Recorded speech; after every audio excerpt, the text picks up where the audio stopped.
Regardless of your political stance, you would be dumb not to copy these specific traits that Donald J. Trump embodies in order to get him this cult-like following.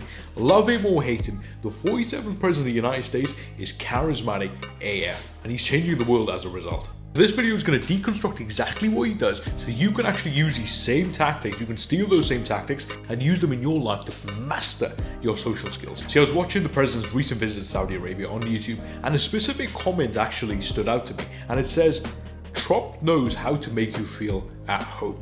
We all know Trump doesn't speak like a regular politician, does he? He speaks like this. Listen, you motherfuckers, we're taxing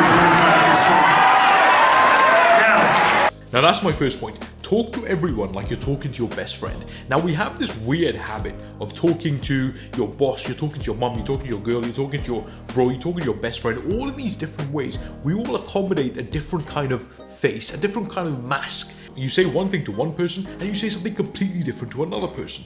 And the second part is that we accommodate this weird sort of social hierarchical class system in our heads.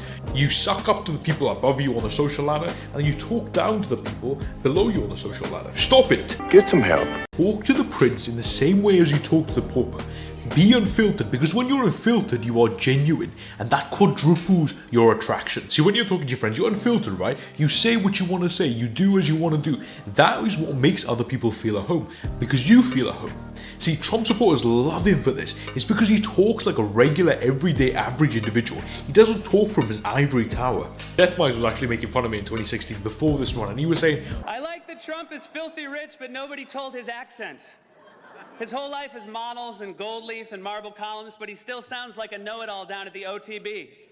Trump's got billions of dollars, he's got millions of dollars, and yet he still talks like somebody down the pub. See all these ivory tower princesses looking down at Donald Trump and saying, oh, you don't talk like Obama, you don't talk like a proper politician. That's exactly what won him the election in 2016, because he had the ability to relate to the common man. He had the ability to relate to that common sense of humanity that everybody has inside of them. Because deep down, we're exactly the same. We're all human, we all think the same thing. So next time you're talking to somebody on that perceived social hierarchy, which doesn't really exist, for example your boss, talk to them like your best friend, and I'm pretty sure that they will love you a lot more for that. Let's be absolutely honest, no one is so high and mighty that they forget that they're human. And I mean everyone strives to relate to their fellow man. Everybody wants to feel welcome. Everybody wants to feel understood. Look at this video of the Crown Prince of Saudi Arabia when Trump calls him by his name. Mohammed, you sleep at night? How do you sleep? Huh? Just thinking.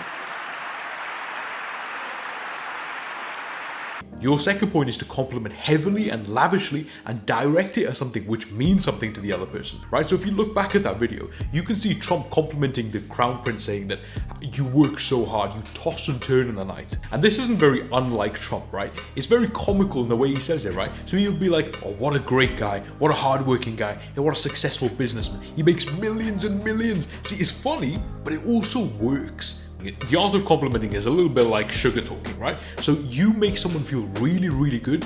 They start looking past all your mistakes, all your faults. They'll start loving you and start giving you undying loyalty. Now, successful entrepreneurs do this all the time.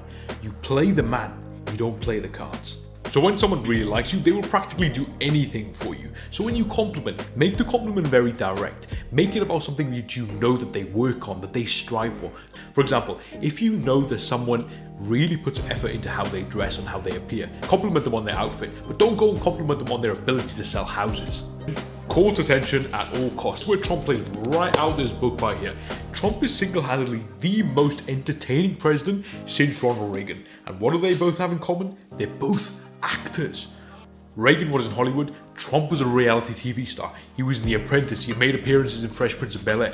People loved him. The simple shock value and attraction that you get from being in the public eye and being in the center of attention is simply unbeatable. Never be shy to be in the public eye.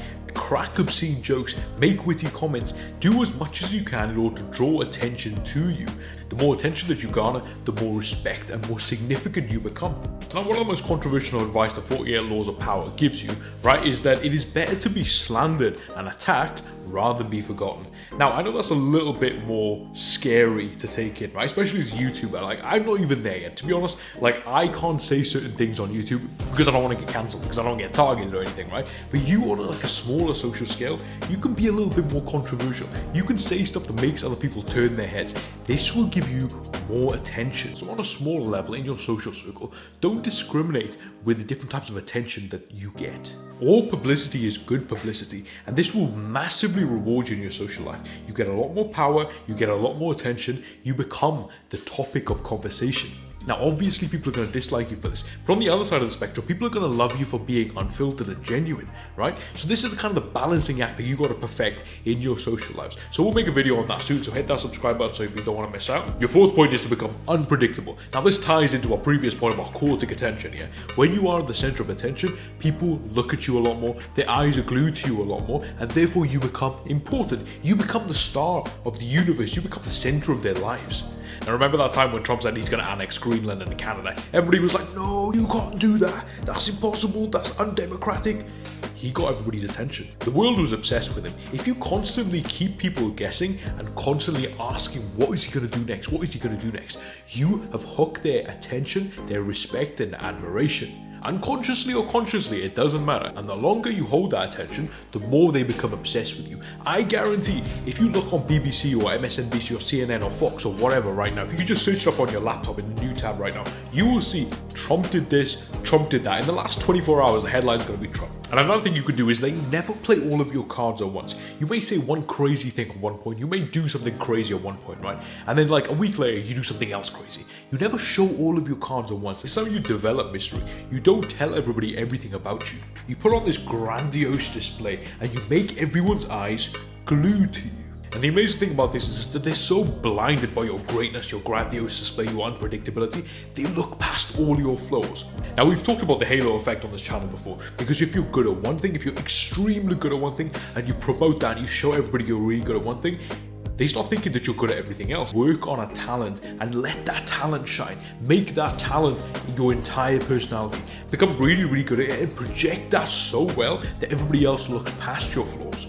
See, I used to have a friend and he used to be very charismatic. He used to be very confident. He was so popular. So he had a whole lot of other psychopathic tendencies in the head, but nobody noticed that. But as soon as you start looking retrospectively and you look at the weird things that he does, you're thinking, wait, maybe he was a little bit of a psychopath.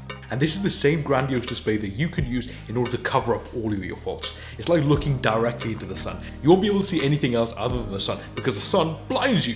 And this is what Trump does that makes him so magnetic. So I've deconstructed this character portfolio for you so you can actually go and utilize these same tricks that all these big celebrities and all these big politicians that do on a regular basis, and you can do that in your social life and you will see your life completely change. So if you want to see me deconstruct a bunch of other character portfolios of celebrities and politicians and whatever, right, leave a comment below and also send this to a bro so you can actually elevate yourself on the social ladder together.